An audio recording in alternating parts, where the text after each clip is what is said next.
In 1938, the civil war in Spain has been going for 2 years. As the Nazis show their support for the nationalists, the Republicans are starting to lose. In a small village in the countryside, the locals are celebrating a wedding ceremony, only to be interrupted by a convoy of cars led by a Nazi major. The family offers him a drink so strong that it burns his throat and makes him choke a little, which makes the locals laugh. Offended, the major immediately orders his officers to open fire to kill every person in the party. Then the soldiers put on gas masks and throw canisters of a strange blue-colored powder that spreads through the town. Meanwhile, Captain Jan is about to be executed by a shooting squad for headbutting a judge, but he's saved just in time by his high-ranking uncle General Lozano. Afterward in his office, Lozano explains that to get back on the army's good side, Jan must deliver a letter to a place named Alarcos. Since it's located on the other side of enemy territory, it's an extremely dangerous task. That's why it was given as an alternative to the death penalty. Jan has no choice but to accept the mission, and since he can't drive, a boy named De Cruz will be his driver. He's also being punished because he fled during a battle and is now seen as a coward. On their way out, Jan sees a soldier friend that recently lost his hand, so he shares a cigarette with him before he's taken into a German train with a weird symbol led by the Nazi major. After a few hours of driving, Jan and De Cruz find the road blocked by German soldiers. The leader doesn't want to let them pass, but Jan threatens him with his gun until he lets them go. As they drive away, Jan notices that the Germans are putting fences around the area. Moments later, they hear planes flying above them and Jan uses a mirror to watch their fight. A plane ends up crashing nearby, but the pilot jumps out with his parachute just in time, so Jan makes De Cruz stop to go help the pilot because he's on their side. The duo starts crossing the forest, and after finding some plane parts with the same symbol from the Nazi train, they finally find the pilot hanging on a tree. The guy has died from the fall and both his legs are missing. Suddenly they're surrounded by a group of soldiers from the opposite side led by the sergeant, who immediately takes Jan's and De Cruz's weapons. Jan pretends he has intel to make the sergeant come closer and headbutts him, but Priestkiller kicks him and threatens him with her blade. Sergeant stops her from killing him because he could be a valuable hostage, and when they check his clothes, they find the letter from the mission. However, inside the envelope, there's only a piece of paper that says war is won with balls. Frustrated, Sergeant tells Fuse to shoot De Cruz, and when he takes out his gun, De Cruz wets his pants. In the end, Sergeant decides to keep them both as hostages and the group gets ready to leave. The photographer stays behind to take a picture of the hanging body, but suddenly the pilot wakes up as a zombie and jumps on the soldier to kill him with a vicious bite. Brodsky rushes to help his friend by tossing the zombie away and ends up with his hands covered in a weird blue powder. The zombie keeps on moving, so Brodsky opens fire, but his bullets do nothing. It isn't until Sergeant shoots the zombie in the head that he finally dies. The group is confused and wonders if the pilot had been possessed, but at that moment their dead friend also wakes up and tries to attack. Brodsky grabs him by the neck and twists it before throwing him on the ground, but they're shocked to see their friend is still alive. The political commissar shoots him in the head to kill him for good. After seeing more planes fly by, the group ties Jan's and De Cruz's hands and takes them to their camp. When they arrive, they're shocked to discover it's been attacked, and Brodsky finds the same blue powder. Priestkiller finds the body of a fellow soldier, whose wounds start mutating until she wakes up as a zombie. Jan looks around and notices that all the dead bodies are starting to move, so the group steps back, but one of the young soldiers sees his mutated father and runs to him, only to quickly be eaten by the zombies. Soon the creatures begin coming closer, so the group opens fire, trying to get them on the head for the bullets to actually work. There are too many of them though, so the group runs to the shore and manages to escape on a boat. The zombies try to follow them, but they can't go too far. Afterward, the sergeant finally allows for De Cruz's and Jan's ropes to be cut off, but first he punches him so they can be even. Because of the exceptional situation, they agree to work together for now, even if they belong to opposite sides. Eventually they reach another shore, and after hiding the boat with a bunch of branches, they start crossing the forest, only to find more zombies. These seem to be civilians and waste no time in attacking the group. Priestkiller gives Jan a weapon so he can defend himself, while Brodsky has to pull De Cruz out of the way, only for the zombies to jump on him instead. Brodsky manages to knock a few zombies down, but one bites his leg and keeps him in place while more zombies surround him and bring him down. Priestkiller wants to help him, but Jan pulls her back because there's no point. After watching their friend become food, the group keeps going, and in the evening they find their safe house. As soon they enter, they find 3 people pointing their weapons at them: Lieutenant Jurel, Private Raffier, and Sister Fleur. The group also takes out their weapons and an argument ensues, but when they realize they're all running away from the zombies, they agree to work together. They spend the night in the safe house and Fleur takes care of any wounds. While sharing dinner, De Cruz realizes Fuse is a famous bike racer who signed an autograph for him when he was a child, but Fuse denies it. Jurel tries to hit on Priestkiller, so to get him off her back, she tells him the gruesome thing she did to the priest that abused her little sister. The commissar finds a private spot and reveals he has a phone, which he uses to make a mysterious call in secret. Meanwhile, Jan uses the letter to light his cigarette, and the heat makes a secret message appear on the paper. It's a map of the entire area, but he keeps it to himself for now. Afterward, he also tries to hit on Priestkiller, But she rejects him too and notices his hands aren't worn off from labor or fighting, causing him to confess he's just a lawyer. Later in the night, they hear a wolf crying in pain and look out the window to discover a zombie approaching the house. Rafir immediately kills it with a shot, but soon a horde shows up and approaches the house too.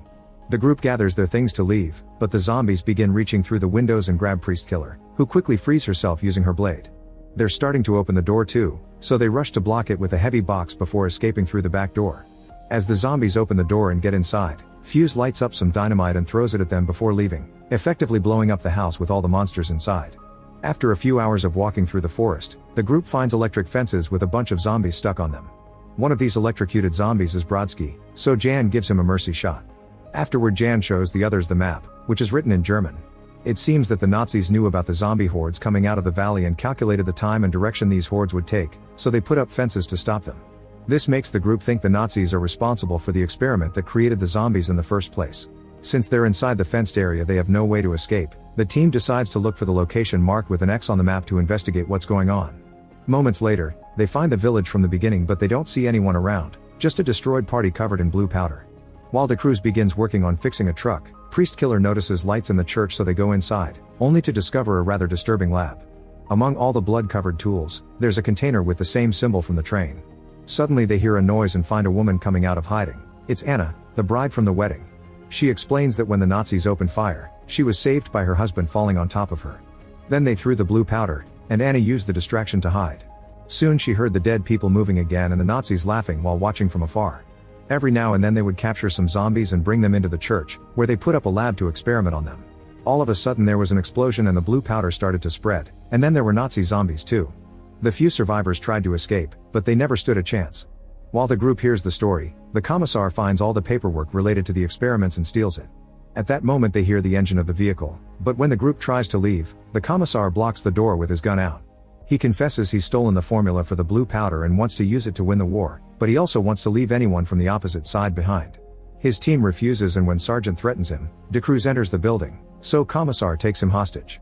Using him as a shield, Commissar slowly leaves the church before throwing De Cruz back into the team. However, before he can shoot, a horde of zombies jumps on him to eat him. Flor immediately closes the door and reveals she knows this church, so she guides them to the back where a secret underground tunnel hides behind another door. As the group rushes through the tunnel, Anna suddenly transforms into a zombie and attacks Jurel. The others push her away from him, and as they struggle, Anna bites Rafir on the foot. He kicks her away, and while Jurel holds her down, Priest Killer shoots her in the head. Rafir's foot has a red stain, so the others make him take off his shoe and sock to prove Anna's teeth didn't reach his skin. At that moment they hear the zombies coming closer, so they keep on running and reach a gate, which they shoot open to escape. Once everyone is out, Flor closes it again from the inside as she reveals she's been bitten. Sergeant says goodbye to her by giving her a few extra bullets, and Flor goes down shooting as many zombies as possible.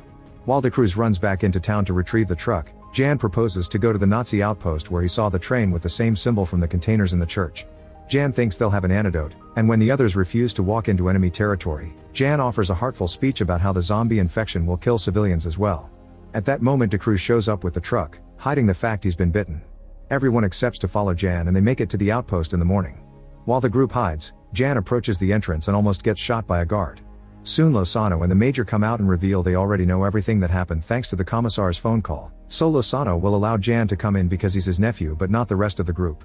He also explains that the higher-ups will bomb the area soon, but Jar refuses to leave anyone behind and goes back to his team. Lozano wants to delay the bombing for the sake of his nephew, but the Major shoots him to stop him. Meanwhile, the group doesn't want to die without causing some ruckus first, so De Cruz reveals he was bitten by a zombie hidden in the truck and volunteers to take an explosive to the gates. Before he leaves, Fuse confesses he does remember the day he signed an autograph for him. De Cruz approaches the gates with a grenade in hand, only to get shot by the guards. However, he immediately turns into a zombie and lets the guards keep on shooting him until he reaches the gate.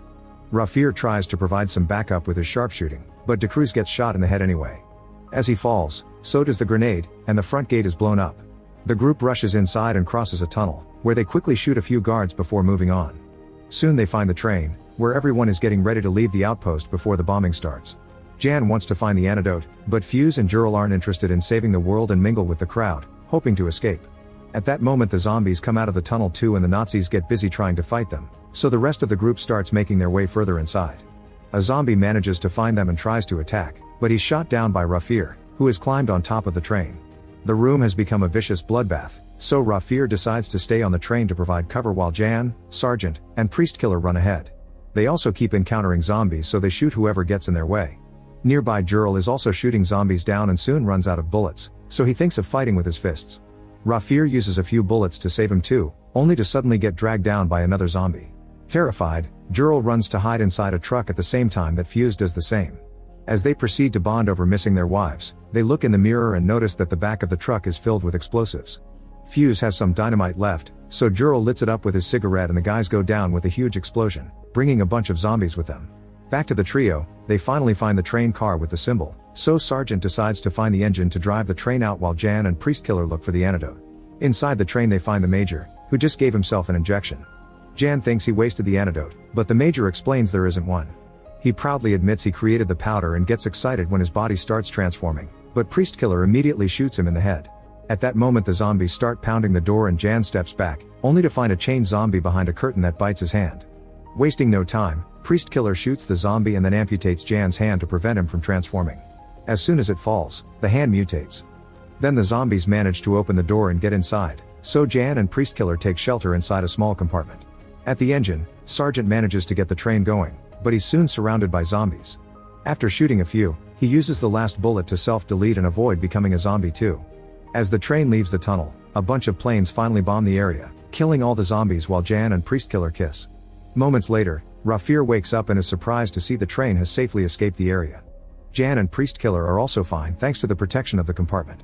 Eventually they get off the train and Jan offers Priest Killer to come with him, but she turns him down and chooses to go to France instead. As she leaves, she refuses to tell Jan her name. Back on the train, a dead soldier's hand moves.